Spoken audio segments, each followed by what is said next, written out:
अस्सलाम वालेकुम जी, welcome to Asha recipes. आज मैं आपके साथ बहुत ही मज़ेदार, बहुत ही ज़बरदस्त और बहुत ही इजी वनीला कस्टर्ड आइसक्रीम की रेसिपी शेयर करने जा रही हूँ। आइए देखते हैं इसे हमने कैसे रेडी किया है। मैंने ले लिया था जी एक बॉल और 2 टेबलस्पून मैंने इसमें लिया है custard powder, vanilla custard powder और तकरीबन 1/4 कप मैंने दूध लिया है। दूध जो है वो रूम टेम्परेचर पे होना चाहिए और इसका एक बैटर सा बना के जो हम इसको साइड कर देंगे। ये बहुत ज़रूरी स्टेप है कस्टर्ड बनाने के लिए।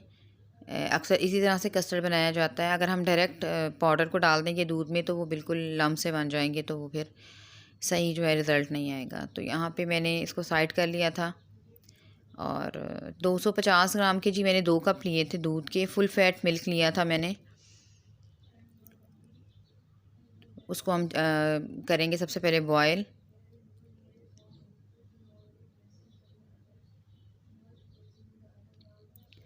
तो ये 250 ग्राम की 2 कप जो है, अगर मैं इसको आपको वज़न बताऊं तो ये आधा किलो दूध बन रहा है। हाफ़ के जी फुल फैट मिल्क मैंने इसमें यूज़ किया है। यहाँ पे दूध हमारा बॉयल हो गया था अच्छी तरह से और तो 4-5 मिनट हो गए थे दूध को पकते हुए और ठीक होना शुरू हो गया था दूध। अब जो हमने बैटर तैयार करके रखा हुआ है वनीला पाउडर का, वनीला कस्टर्ड पाउडर का, वो शामिल कर दें। स्पैचुला आपने मुस्तकिल हिलाते जाना है, क्योंकि जैसे ही आप इसका जो बैटर है वो डालेंगे कस्टर्ड का, एकदम से दूध जो है बहुत ज़्यादा थिक होना शुरू हो जाता है और यहाँ पे अगर आप स्पैचुला हिलाना छोड़ देंगे तो वो गुठलियाँ सी लम्प से बन सकते हैं। तो यहाँ पे मुझे 3-4 मिनट हो गए थे कस्टर्ड को पकाते हुए। हमने काफ़ी थिक रखना है कस्टर्ड। और 125 ग्राम का मैंने कप लिया जी चीनी का। आप चाहें तो कंडेंस्ड मिल्क भी ले सकते हैं। वो मैंने ऐड किया कस्टर्ड में।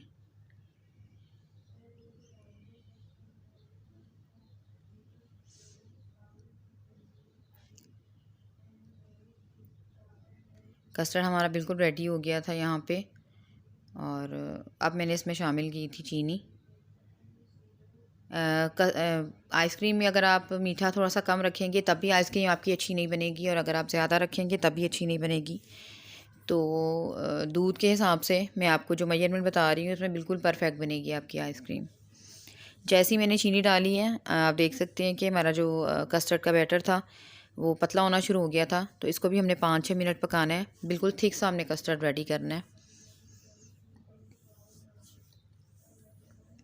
यहाँ पे कस्टर्ड मेरा बिल्कुल रेडी हो गया था और मैं अब उसको थोड़ा सा रूम टेम्परेचर पे मैंने इसको कर लिया था। अब मैं फ्रिज में इसको रखने रखी थी फ्रीज़र में, ताकि ये अच्छी तरह से चिल हो जाए। अच्छा जी, ये सेकंड स्टेप में मैंने लिया जी इसमें 250 ग्राम का एक मैंने क्रीम ली है, whipped क्रीम। आप फ्रेश क्रीम इसमें बिल्कुल भी नहीं लेनी है घर की, आपने इसमें बाज़ार की क्रीम ही यूज़ करनी है, तभी आपकी जो आइसक्रीम है वो बहुत अच्छी तैयार होगी। अच्छा, मैं इसको अच्छी तरह से व्हिप कर रही थी। बिल्कुल इसको एक स्मूथ और सिल्की से टेक्सचर में हमने लेके आना है, और जिस तरह से व्हिप की जाती है क्रीम, बिल्कुल उसी तरह से। यहाँ पे मुझे 5-6 मिनट हो गए थे, लेकिन अभी जो है इसका परफेक्ट रिज़ल्ट नहीं आया था। तो अगर मैं कुल मिला के आपको बताऊँ तो तकरीबन 12 to 13 मिनट्स के लिए मैंने इसको व्हिप किया था। फिर जो है हमारी क्रीम बहुत अच्छे से व्हिप हो गई थी। तो जो आपकी आइसक्रीम की बेस है वो इसी व्हिप क्रीम के ऊपर ही बनती है, इसलिए आपने इसको खूब अच्छे से व्हिप करना है, बिल्कुल परफेक्ट तरीके से। वीडियो बहुत ज़्यादा लंबी हो जाती है, इसलिए मुझे आपको बीच बीच में से दिखाना पड़ रहा है।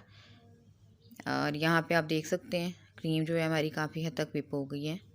लेकिन बस इस तरह से होना चाहिए इसका टेक्सचर, कि आपकी क्रीम जो है वो बिल्कुल भी गिरे नहीं और बिल्कुल वहीं पे जम जाए जिस तरह से होनी चाहिए। और एक ज़िग सी जो फॉर्म है वो तैयार होना शुरू हो जाती है क्रीम की। अच्छा जी, कस्टर्ड हमारा ठंडा हो गया है। जमाना नहीं है आपने कस्टर्ड को बहुत ज़्यादा, बस ठंडा करना है। चिल हो गया है बिल्कुल कस्टर्ड। अब मैं इसमें शामिल कर रही हूँ अपना कस्टर्ड का बैटर।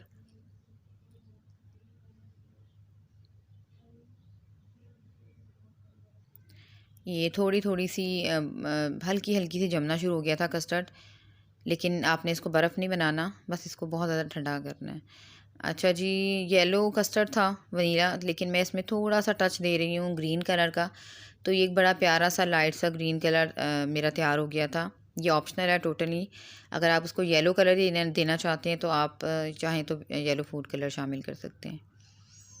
और 1 टेबलस्पून मैंने इसमें शामिल कर दिया था वनीला एसेंस। ये भी ऑप्शनल है, अगर आप नहीं यूज़ करना चाहते तो मत करें, क्योंकि वैसे ही हमने कस्टर्ड पाउडर शामिल किया है तो वनीला का जो एक जायका होता है वो तो शामिल हो चुका है, लेकिन मैंने थोड़ा सा और डाल दिया था ताकि और ज़्यादा अच्छा जो है वो इन्हेंस हो जाए वनीला एसेंस। अच्छा जी, अब हम सब तमाम चीज़ों को दोबारा से व्हिप करेंगे।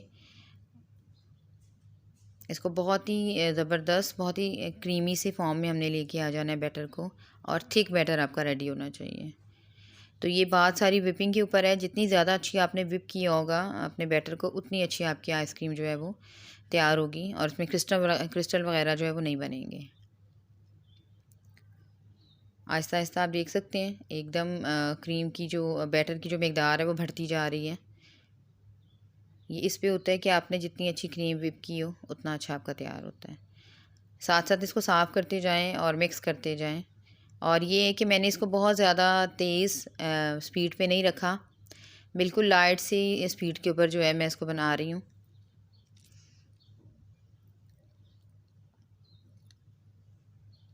यहाँ पे कुल मिलाकर तकरीबन 6-7 मिनट के लिए मैंने इसको और विप किया था, और बहुत ही अच्छी सी स्मूथ सी हमारी जो क्रीमी टेक्सचर चाय रेडी हो गया था। इस तरह से होना चाहिए, बिल्कुल थिक सा बैटर।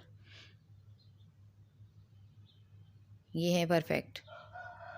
तो बस अब मैं ले लूँगी जी एक एयर कंटेनर ले लूँगी, और जिसमें हम अपनी आइसक्रीम जो है वो उसको जमाएंगे। तो मैंने एक एयर टाइट कंटेनर ले लिया है, इसको बिल्कुल आपने खुश्क कर देना है, पानी नहीं होना चाहिए इसके अंदर। और बिल्कुल मिड से मैं इसको डालना शुरू कर रही हूँ अपने बैटर को। यहाँ पे जो मेरा आइसक्रीम का बैटर है इसको मैं तकरीबन 2 to 3 आवर्स रखूँगी फ्रीज़र में। हमने इसको मुकम्मल जमाना नहीं है, यानी कि ये आधी जमी होनी चाहिए और आधी जो है वो वैसे होनी चाहिए।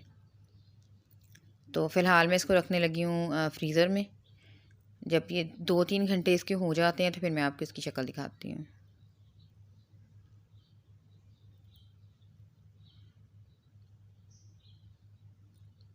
इस तरह से टैप कर दें ताकि क्रिस्टल वगैरह बिल्कुल ख़त्म हो जाएं और इक्वली जो है बैटर हमारा रेडी हो जाए। अब मैं रखने लगी हूँ जी इसको फ्रीज़र में। यहाँ पे तकरीबन 3 घंटे हो गए थे और मैंने चेक की थी निकाल कर, तो ये बिल्कुल उसी तरह से थी जिस तरह से मुझे चाहिए थी। यानी कि ये ऊपर ऊपर से अब आपको नरम लगेगी, लेकिन नीचे से ये थोड़ी थोड़ी सी इसमें भी ये जमना शुरू हो गई थी आइसक्रीम। तो बस इसको दोबारा से हम हिला देंगे तमाम आइसक्रीम को, और इसको दोबारा से अब विप करेंगे। इस तरह से ये 3-4 स्टेप्स हैं आइसक्रीम के, जो अगर आप फॉलो करेंगे तो बहुत ही परफेक्ट, बाज़ार से भी कहीं ज़बरदस्त आपकी आइसक्रीम जो है वो रेडी होगी।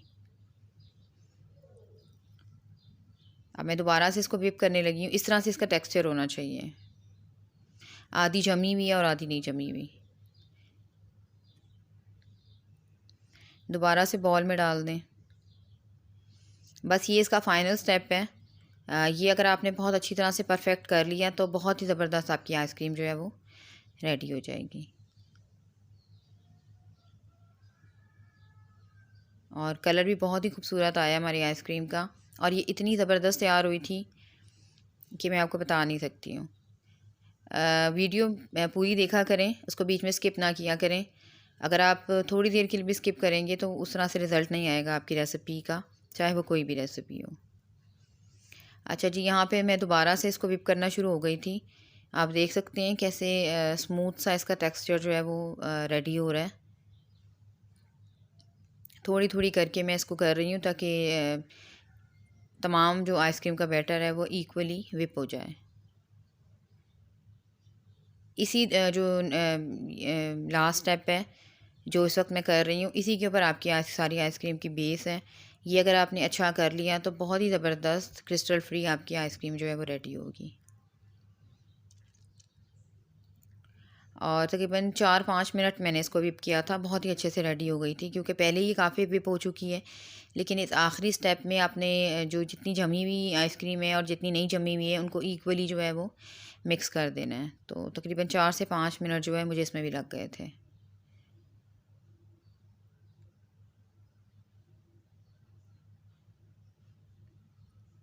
साथ साथ मैं इसको क्लियर करती जा रही हूँ ताकि जहाँ पे जमी हुई आइसक्रीम है वो भी एक जैसी हो जाए और बहुत ही स्मूथ सा ज़बरदस्त किस्म का परफेक्ट बैटर जो है हमारा रेडी हो जाए।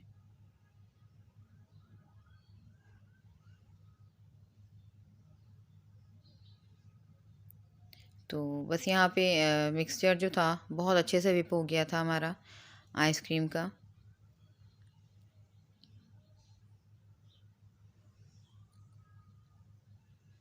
इस स्पेशली इस पार्ट को स्किप ना कीजिएगा, जैसे जैसे मैं आपको बता रही हूँ वैसे वैसे इस रेसिपी को फॉलो कीजिएगा।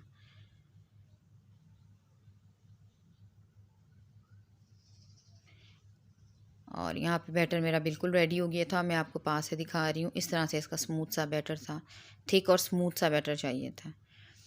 तो बस मैंने उसी एयर टाइट कंटेनर में दोबारा से आइसक्रीम डाल दी थी। आप चाहें तो 8 से 9 घंटे जो हैं आइसक्रीम को रख सकते हैं जमने के लिए, लेकिन मैंने ओवरनाइट रखा था और बहुत ही ज़बरदस्त आइसक्रीम जो है वो मेरी रेडी हुई थी।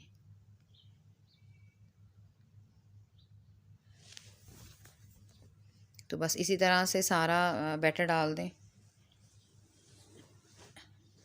और रखने से पहले इसको फिर से मैंने टैप किया था ताकि बिल्कुल एक इक्वली जो है वो हमारी आइसक्रीम जो है वो रेडी हो जाए।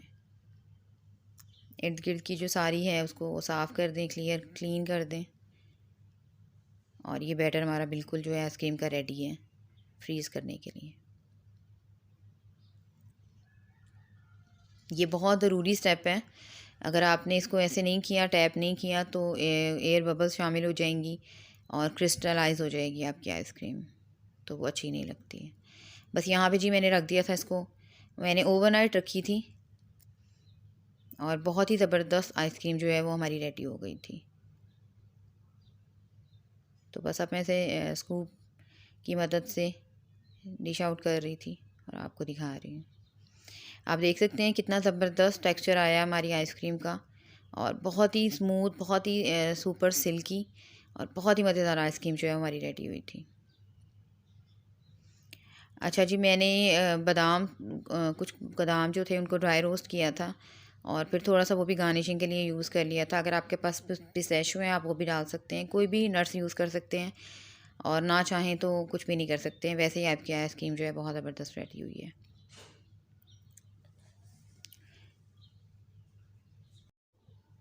और ये है जी हमारी परफेक्ट वनीला आइसक्रीम। उम्मीद करती हूँ मेरी आज की ये बहुत ही मज़ेदार सी, बहुत ही ज़बरदस्त रेसिपी आपको पसंद आएगी। अगर आपको मेरी रेसिपीज़ पसंद आ रही हैं तो मेरे चैनल आश रेसिपीज़ को सब्सक्राइब कीजिए। अगली सी तक के लिए अल्लाह।